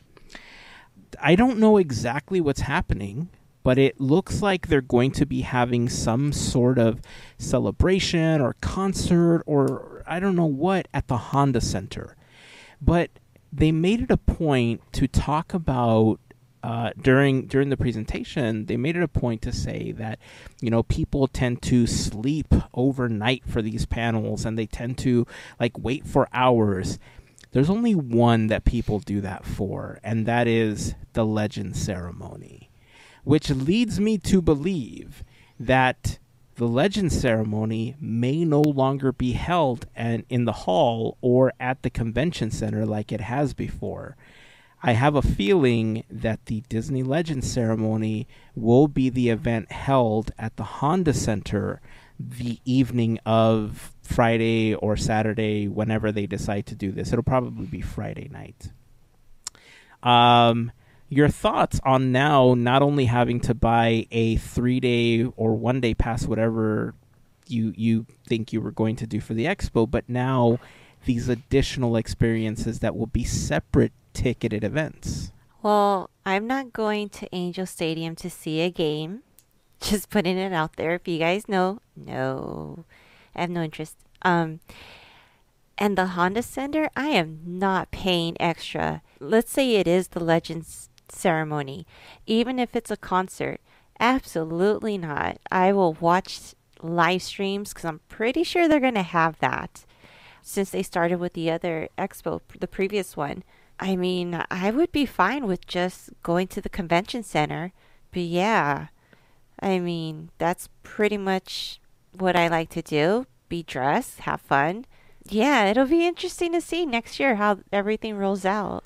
Yeah, I'm curious to see what is it included? Is it not included? Is it separate ticketed? Is it only Legends? Is it also going to be the Parks panel? Is it going to be this, that, and the other thing? The big ones each day are it's the Legends and then the film panel and then the Parks panel are the 3 big ones. That's usually the ones that are hard to get to and da-da-da. Everybody else is please come watch the Disney TV panel, please. There's still tickets available. Come see it. Yeah, are they going to do one each night? Is it just the Legends? Because the Legends usually is in the morning. Yeah. And this is saying it's at night afterwards. So it's a switch up for them. So if that's the case, it's the Legends panel.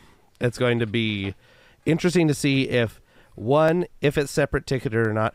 2, who's going to buy a separate ticket just to go see the Legends panel, and have to go 3 miles away from where you already are to see the separate panel? If you're out of town, do you get an Uber? Do you walk there? I mean, 3 miles is kind of far to walk. Or do you have to pay separate parking? I already parked at the convention center. Now I got to go to this thing. If you have a car, and then pay separate parking. It sounds like a big nightmare. Maybe if it's if it's an additional thing, if they keep everything the same, and then, oh, by the way, we're going to do Disney Legends in concert or something at the Honda Center, and it's a bunch of, you get whoever to come there, or some big recording artist that they can nail down that's going to have a concert on Disney Plus or whatever. I don't know. Have somebody there, and that's kind of D23 Expo people only can see this Selena Gomez concert or the Jonas Brothers, whatever it is. I don't know. Taylor Swift, for all I care. I don't know. Probably won't be Taylor Swift. Don't. Probably not. Don't do that to him. I think she's. If it was Taylor Swift, well. Hayes would be going. I would just. Yeah. But, again. Yeah, it's weird. I do want to be fair about this. That it's purely speculation on my part that the Legend ceremony is going to be at the Honda Center. But again, it's really the only panel that I recall seeing people sleeping outside for and lining up for the day before whenever possible, right? Even the parks panel has people lining up early, but I've never seen people sleeping overnight for the parks panel. And they made it a point to say that, which is why I speculated that it's possibly the Legend ceremony that's going to get that treatment, which, you know, of all of the panels, it makes the most sense, right? It's the most regal presentation they have the entire expo. So if they want the pomp and circumstance of Hollywood, obviously, why not do it in a place like the Honda Center that can potentially seat way more than the hall can, right? And then you don't have to worry. But then there's an entirely new worry, like you said, Andrew. Like, will you Uber? Do you have to pay for separate parking? Will they have, like, shuttles? Will they have, like, buses taking people over there if they have a ticket for it? It is definitely going to be a separate ticket, but from the press release, it looks like they're going to announce, like, combo ticket prices early next year in the spring, so they may have, like, a small discount maybe for getting it together. But it's going to be a bummer if they have more than one thing, because then you, like, at least when it was at the convention center, if you couldn't get, you know, a reservation for it, because it's evolved over the years, right? They had, like, the fast pass like system where you could get, you know, like fast pass sort of entry, and then it kind of evolved into what they had this last year, where you could choose several on a per day basis, and then it was kind of almost like a lottery, but not like a lottery, and it worked okay, but they still had a standby line. And so if people didn't show up, because not everybody shows up, maybe they got caught up doing something else, maybe they decided to go eat, maybe they were too tired to even walk the 7 miles from one end of the convention center to the other to get to this presentation, and they let people in from the standby line. That's not going to be an option anymore if they have one or more of these events at the Honda Center. Now, if they do have concerts, you know, at the end of the day, like this last time around, they had like the Disney Princess in concert or something, concert live, whatever. If that's what they're planning, like you said, if they have like an artist or like the Disney songs or whoever they're promoting or whatever film, then that makes sense, right? Because then you can have a whole concert and everything. But I don't know, man, if they end up doing Legend ceremony, I know the last time I was cutting it super close and I barely got in and everything, and you know, Legends is really, I've been, you know, very open about the biggest draw for me at D23 or the expo is always the Legends ceremony. And if this time around it's a separate ticketed thing at the end of a full expo day, and then you still have to go down to the Honda Center, I don't know if I'm willing to do that. Yeah, no. You're usually drained after the day, even if you don't attend panels. You know what's worse? That I feel like when they were making the announcement, like you mentioned, the streaming part, right? Like this last time around, they did offer like live streams of the 3 days, and it wasn't the whole thing. It was like certain interviews and stuff. They had like a specific area where they would interview people from like actors, actresses, artists, and all sorts of things were happening in that like broadcast area. So I thought they were going to be broadcasting more of the actual panels like over, and I thought that they were going to have some like D23 online option where if you didn't get a chance to see like the parks panel because you were at a different panel, like as part of your membership, you could see the live stream on the website of that particular panel later on, you know, for like a week or two or whatever. And that didn't happen, and it was kind of disappointing.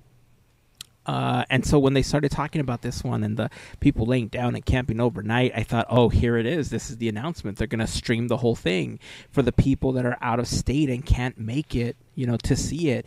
They're going to have like a stream-only version this time. Nope, they're going to the Honda Center.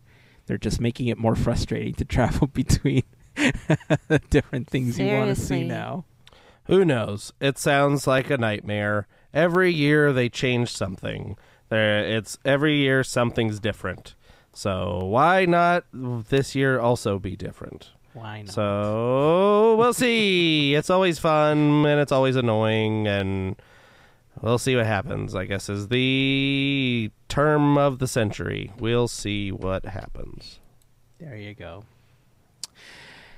All right. Well, if you are an expo goer, D23 Expo, and you've been to past expos, is the idea of going to watch one of the panels or a part of the expo at the Honda Center something that you can see yourself doing? If it's not, is there a particular panel that might entice you to go? For instance, I don't think I would do it, but depending on who's becoming a Disney legend, I know I'm saying it now, but depending on who's being, announced as an honoree, I don't know, I might do, he says begrudgingly. Yeah, is there anything that would entice you to have to drive several miles, in another direction to go watch it? And if there is, leave a comment. Join us over on Discord. We'd love to hear your thoughts on what that panel might be. If you're not part of the Discord community yet, we'd love to have you there. Joining is super simple. Head over to podketeers.com/links. You'll find the Discord link there, along with some of our other commonly asked for links, including a link to our latest episode, the Quizneyland playlist, a link to our YouTube channel, a link to Larry's YouTube channel, Goofy Guys Adventures. Make sure that you're following Larry because he live streams from the park several times a week.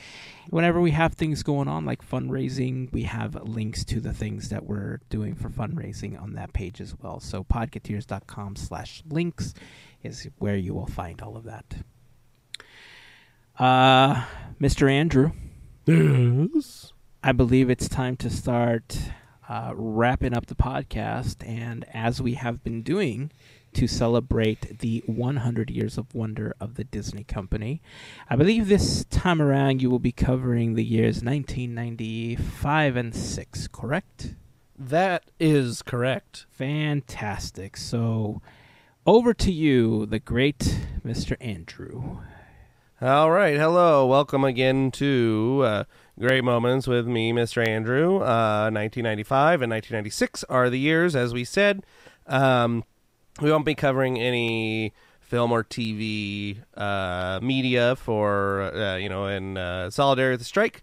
I will be starting with a little TV information, but has nothing to do with TV stuff. So, for TV in 1995, on July 15th, Michael Eisner meets with Warren Buffett, the largest shareholder of Capital Cities, and Tom Murphy, chairman of Capital Cities ABC, about Disney buying ABC. The conclusion is that if the price is right, a deal can be made. The next day, Michael Eisner discusses the Capital Cities ABC deal with Peter Murphy, Tom Staggs, and Sid Bass. They all like the deal. But before going back to ABC, on July 17th, Michael Eisner instructs Stephen Bolenbach to negotiate with Larry Tisch, who is the main holder of CBS shares, on the price to buy the CBS TV network. On July 18th, Capital Cities chairman Tom Murphy calls Eisner saying the shareholders would prefer to receive Disney stock, not cash for shares of Capital Cities. On July 21st, a Disney and Westinghouse executives meet to discuss Disney buying the CBS network. They offer to sell for $80 per share. Michael Eisner then meets with Capital Cities chairman Tom Murphy to discuss Disney buying the company. Eisner offers $115 per share. Murphy and Capital Cities counter Disney's offer of $115 per share for the company by asking one share of Disney stock plus $65 cash per share. That is worth roughly $120 per share at this time. Disney agrees to buy Capital Cities ABC for the agreed-upon deal of one Disney share plus $65 cash per share. Total value of the deal is about $20 billion. On July 30th, the board of directors approves the Capital Cities ABC takeover. For video games in 1995, releases are Animated Storybook, Winnie the Pooh and the Honey Tree, The Lion King Activity Center, Animated Storybook, Pocahontas, and The Legends of Illusion starring Mickey Mouse. For theme parks in 1995, Starting out with a bang, on March 3rd, the Indiana Jones Adventure Temple of the Forbidden Eye ride opens at Adventureland at Disneyland. The estimated cost to build is $100 million. This is the largest attraction at Disneyland. Among the invited celebrity guests were George Lucas, Michael Eisner, Dan Aykroyd, Carrie Fisher. To promote the opening of the attraction, the Disney Channel produced an hour-long TV program entitled Indiana Jones Adventure, featuring Karen Allen and John Rhys-Davies reprising their roles from Raiders of the Lost Ark. 40 days prior to the attraction's opening, a 40 Years of Adventure promotion giveaway of 40 unique annual trading cards began. Guests with valid paid admission received a voucher at the main gate turnstile to exchange for the Card of the Day, each in the series featuring a landmark attraction of the year starting with 1955. The last card was distributed on March 2nd, 1995. Along with it opens the Indiana Jones Adventure Outpost Shop. On April 1st, entrance prices dropped by an average of 20% for adults at Disneyland Paris. Also on April 1st, the Blizzard Beach Water Park opens at Walt Disney World. On April 12th, the Ohana restaurant opens in the Polynesian Resort. On April 22nd, the Empress Lily Riverboat closes in Pleasure Island at Walt Disney World. The 3 restaurants on the ship close. Those are the Steerman's Quarters, Fisherman's Deck, and the Empress Room. On April 30th, the Beauty and the Beast stage show at Disneyland ends. On May 15th, the California Grill restaurant opens at the top floor of the Contemporary Resort. The former name was Top of the World. On May 27th, the Casey's Corner Shop opens in Magic Kingdom at Walt Disney World. The former name was the Coca-Cola Refreshment Corner. On June 1st, Space Mountain de la Terre à la Lune opens at Disneyland Paris. Tomorrowland at Walt Disney World's Magic Kingdom reopens after a complete refurbishment, which includes the attraction Extraterrestrial Alien Encounter. On June 20th, the Walt Disney Company announces plans for a 4th theme park in Florida, Disney's Animal Kingdom. The new park is expected to cost $760 million and be over 200 hectare. It is due to open 1998. That's a hard word to say, hectare. Yeah. Anyway. On June 23rd, the name of Videopolis in Disneyland is changed to the Fantasyland Theater, and the Spirit of Pocahontas show begins performances at the Disneyland Theater. On July 15th, the Fairy Tale Wedding Pavilion opens at Walt Disney World on an island near the Grand Floridian Resort and Spa. On July 17th, Disneyland celebrates its 40th anniversary. On July 21st, Disney's Fantalusion Parade premieres at Tokyo Disneyland, replacing the Tokyo Disneyland Electrical Parade. On August 2nd, in Aspen, Colorado, over 3 days, 36 Disney executives gather to brainstorm ideas for a second Anaheim theme park next to Disneyland. The result is a plan for Disney's California Adventure. On August 21st, the People Mover attraction closes at Disneyland. On October 12th, Walt Disney World welcomes its 500th millionth guest, Michelle Davis. On November 28th, the Walt Disney World Speedway is dedicated at Walt Disney World. The 1-mile-long track was built in a corner of the Magic Kingdom parking lot. Other notable events of 1995. John Cook is named Executive Vice President of Corporate Affairs for Walt Disney Company. Disney officials announced that the preliminary agreement was signed in December for the company to spend up to $34 million on renovating the New Amsterdam Theater on 42nd Street in New York. The ice skating show Walt Disney's World on Ice opens in New York, running for 22 days. Sotheby's Gallery in New York conducts an auction of the Art of the Lion King. Auction receipts gross over $2 million. A new production of Beauty and the Beast stage show opens at the Schubert Theater in Los Angeles. Disney announces it is buying 25% of the California Angels baseball team from owner Gene Autry. The Walt Disney Company signs a 49-year lease with the 42nd Street redevelopment project to manage and operate the New Amsterdam Theater. On August 6th, Michael Eisner talks to the Disney Board of Directors about appointing Michael Ovitz as president of the company. The board approves the negotiation deal. On August 12th, Michael Ovitz agrees to join Disney as president, and on August 14th, Michael Ovitz is appointed to president of the Walt Disney Company. His contract is for 5 years with base salary of $1 million per year and an option to purchase 5 million shares of the Disney Company. The Disney Legends class of 1995, we have Wally Bogue, Fulton Burley, Dean Jones, Angela Lansbury, Edward Mick, Fred Moore, Thurl Ravenscroft, Wathel Rogers, and Betty Taylor. Birthdays for 1995. I did not recognize anybody born this year, so my wife helped me pick these names. I do not recognize any of them, so here we go. May 12th, Luke Benward. September 12th, Ryan Potter. September 20th, Sammy Hanratty. September 22nd, Juliet Goglia. November 29th, Laura Morano. December 29th, Ross Lynch. I swear it sounds like a bunch of made-up names. No, Laura and Ross are from Austin and Ally, the Disney TV show. Luke Benward sounds like the most fake name I've ever heard on my entire life. That one's fake. It's apparently a person. It's a person. Luke Benward. Anyway. These are names I didn't recognize. Next year, there's some names. Anyway, the notable deaths of 1995, April 14th, Burl Ives. June 16th, Jack Wagner. August 11th, Phil Harris.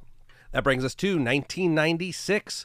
For TV in 1996, in January, Disney's acquisition of ABC is completed. For video games in 1996, releases are Maui Mallard in Cold Shadow, animated storybook Toy Story Activity Center, The Walt Disney World Explorer, Pinocchio, animated storybook The Hunchback of Notre Dame. For theme parks in 1996, on January 1st, Delta Airlines discontinues sponsorship of the Delta Dreamflight attraction in Walt Disney World. The attraction changes its name to Take Flight. They also discontinue sponsorship of the world premiere Circle Vision Theater at Disneyland. The theater is renamed Circle Vision. On January 2nd, the World of Motion attraction in Future World at Epcot closes. On January 12th, the U.S. government purchases the Shades of Green Hotel at Walt Disney World from Disney. On January 26th, the first car races held at the Walt Disney World Speedway, a Formula Ford 2000 support race. On February 9th, the Disney Institute opens at Walt Disney World. On March 30th, the Mike Fink Keelboats ride returns to operation in Frontierland at Disneyland after closing in fall of 1994. On April 15th, Toontown opens at Tokyo Disneyland. Its layout is identical to the one at Disneyland. On June 18th, the first residents of Celebration in Walt Disney World begin moving into their houses. Also, the Richard F. Irvine Riverboat attraction in Magic Kingdom is renamed the Liberty Bell. On July 1st, the Boardwalk Resort opens at Walt Disney World. On September 15th, the Universe of Energy Pavilion at Epcot Center at Walt Disney World is updated, incorporating Ellen's Energy Adventure. On September 28th, the Grand Prix Raceway in Magic Kingdom at Walt Disney World is renamed the Tomorrowland Speedway. And on November 25th, the Main Street Electrical Parade glows away again at Disneyland. I think this is the third glowing away, at least, if not the fourth, for the Main Street Electrical Parade. For that year. For that year, yes. Other notable events of 1996. On February 12th, Disney launches a 10-day preview of its internet website, Disney.com. And on February 22nd, Disney officially launches the Disney.com website on the internet. Primary purpose of the site is to provide travel information on Disneyland and Walt Disney World and to promote Disney merchandise. Disney's Hilton Head Island Resort opens in South Carolina. It is the first Disney vacation resort outside of California and Florida. It is part of the Disney Vacation Club resorts. Jeffrey Katzenberg files a lawsuit in L.A. claiming breach of his Disney contract, claiming he is owed as much as $250 million for projects he developed at Disney. Disney completes its purchase of 25% of the California Angels baseball team. Ground is broken on Castaway Cay, the private island in the Bahamas of the Disney Cruise Line. The Walt Disney Company and McDonald's Corporation sign a $10 million multinational promotion alliance set to begin in January of 1997. Walt Disney Imagineering merges with the Disney Development Company. The keel of the Disney Magic cruise ship is laid. Disney launches Radio Disney. The name of the California Angels baseball team is changed to the Anaheim Angels. Disney Online officially launches its Disney store on the internet. Disney also launches the Family.com website. In October, Disney lawyer Sandy Litvak tells Michael Ovitz he is being terminated as president. On December 11th, Michael Eisner hands Michael Ovitz the press release announcing Ovitz's resignation as president. And on December 12th, Disney announces the resignation of Michael Ovitz officially as president of Walt Disney Company. His total compensation package totals $140 million. And on December 27th, Michael Ovitz officially leaves the Walt Disney Company. It's a pretty good deal for, I think, less than a year. Less than a year? Yeah. Anyway, Disney Legends class of 1996, we have Bob Allen, Rex Allen, Ex Atencio, Betty Lou Gerson, Bill Justice, Bob Matheson, Sam McKim, Bob Moore, and Bill Pete. The birthdays for 1996, January 3rd, Florence Pugh, January 15th, Dove Cameron, April 14th, Abigail Breslin, April 16th, Anya Taylor-Joy, June 1st, Tom Holland, September 1st, Zendaya, December 11th, Haley Steinfeld. And notable deaths of 1996 are March 12th, Hazel George, and August 18th, Albertino. So that's the years 1995 and 1996, with great moments with me, Mr. Andrew. That's me. But I just noticed that reading through this all, that we've covered, like, in the episode leading up to all this, we've covered, like, 15 things, like, in passing that I also talked about on this, which I thought was funny. Disney Cruises, Indiana Jones, World of Motion. Like, I don't know. Did you recognize any of the birthdays in 96, though? Oh, yes. The birthdays in 96, I did recognize. Those are, okay. I picked those myself. But I knew Tom Holland, at least. Okay. But what was the other one? Michael Fassbender. Who did you not recognize from 95? Michael Bendwild? Anybody. Luke Benward. Luke Benward, yeah. That's a fake. Luke totally, Benward. That's totally a fake made up name. person. If it was Michael Fassbender, I do recognize that name. Okay. All right, well, it's time to wrap up the episode. But before we do, Mel, I know that you've been working really hard to transition Yield Shoppy, and you got an announcement about what you're going to be participating in again in November, I believe. Why don't you tell everybody what you'll be doing, where they can find you, because we're coming on to Christmas time, and if people want some nice gifts, now's the time to start telling people where to go. Definitely. November 5th, mark your calendars. There is going to be a market that I will be vending in, and it is called the Isle of Magic Marketplace. It's going to be really, really cool. This time it's going to be at a auction house, I believe. Right now I'm a little tired. I apologize, but on Instagram I am promoting it as much as I can. This place has pinball machines. It's going to have us vendors, like 30 of us.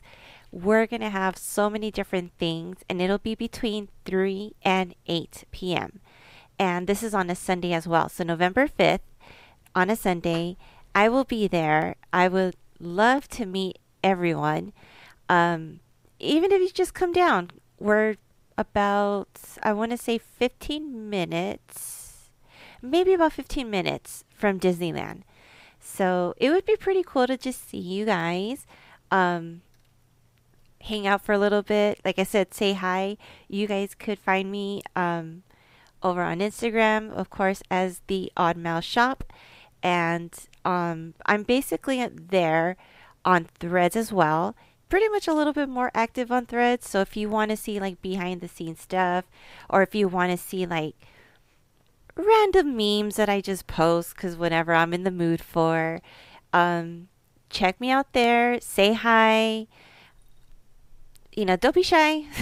Don't be shy. So, yeah, I'm working on a lot of stuff.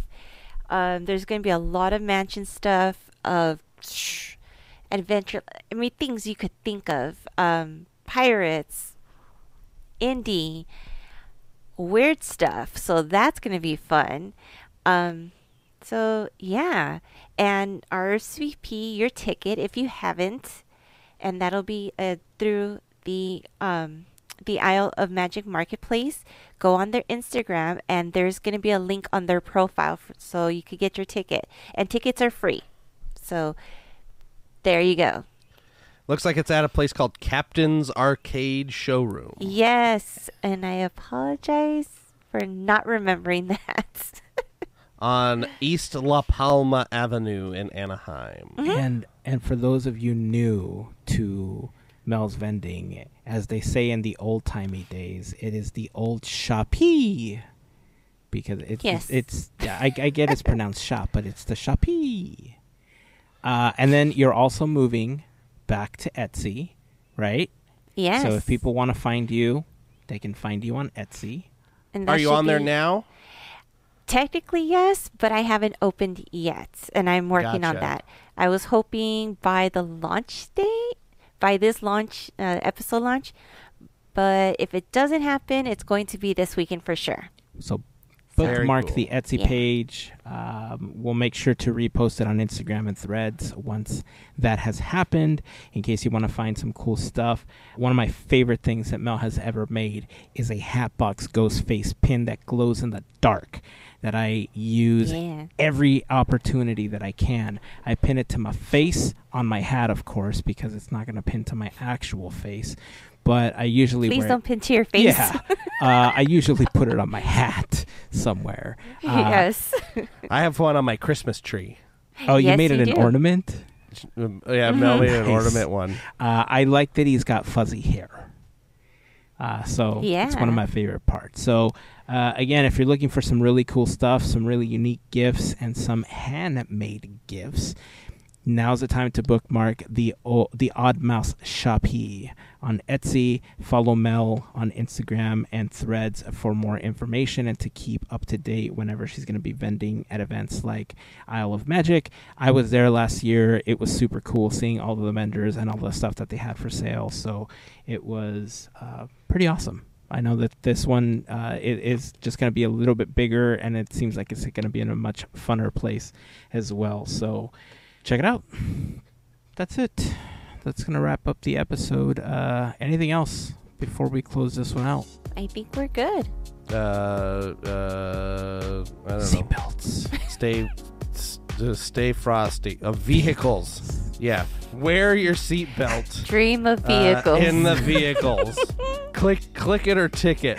And on that note, keep dreaming, keep moving forward, and always remember to pass on the magic. Have a fantastic week, everyone. Bye. See ya.